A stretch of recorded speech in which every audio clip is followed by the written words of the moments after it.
You may have heard that breastfeeding requires you to stick to a special diet. This is not true. Of course, it's best to eat well-balanced, nutritious meals.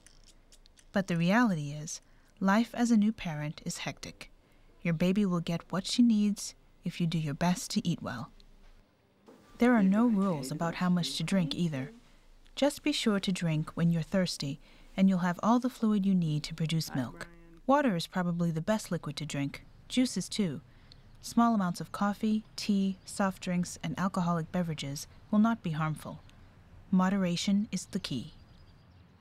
And in the early weeks, take your baby to bed with you for naps so that you can continue to get to know each other while you get the rest you need to recover from birth.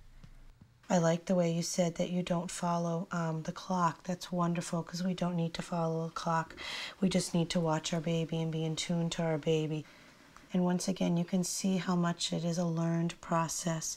You learn and she learns every day a little bit more.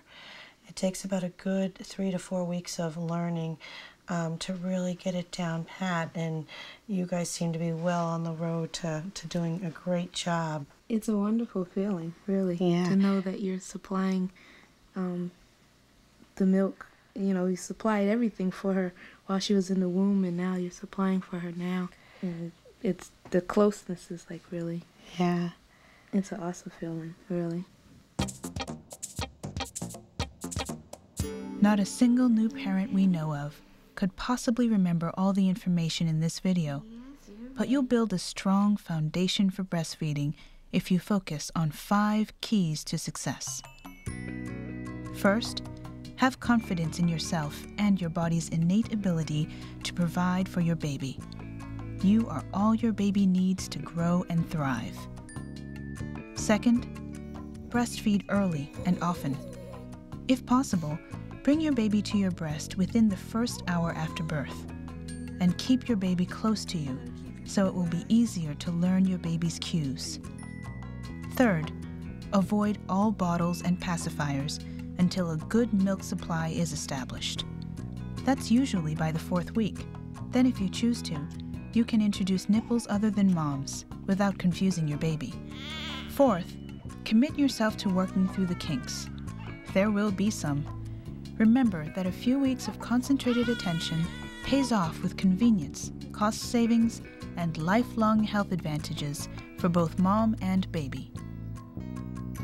And lastly, make sure you have plenty of support. Know where to turn when you have questions about feeding. Say yes to all offers of help, and be bold. Ask family and friends to cook you dinner, help with the laundry, or go grocery shopping while you rest. Good support makes it possible to handle any problems that might arise. Better still, it cuts down on problems altogether. Feel free to turn to some of the resources listed at the end of this program. I think what was really helpful to me in starting to breastfeed was the fact that I knew that it wasn't going to be easy, especially when my breasts were engorged and her little mouth had a hard time opening big enough to accommodate my breasts, but it really did get easier as we went along. Well, first, people, talk with you while you're pregnant. The big question is, when are you due? Do you know what you're having? And are you planning to breastfeed? And then the next question is, he's 10 months old and we're still nursing. Well, how long are you going to do that? The American Academy of Pediatrics now recommends that babies be fed only mother's milk for the first 6 months of life, with solid food being introduced gradually and fed in addition to mother's milk for the rest of the first year. But any amount of mother's milk is a gift to your baby that only you can give.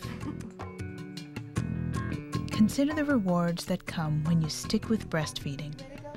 Not the least is a connection with your baby that no words can describe. Give your baby the best start in life. Like the parents of these babies, you'll be glad you did.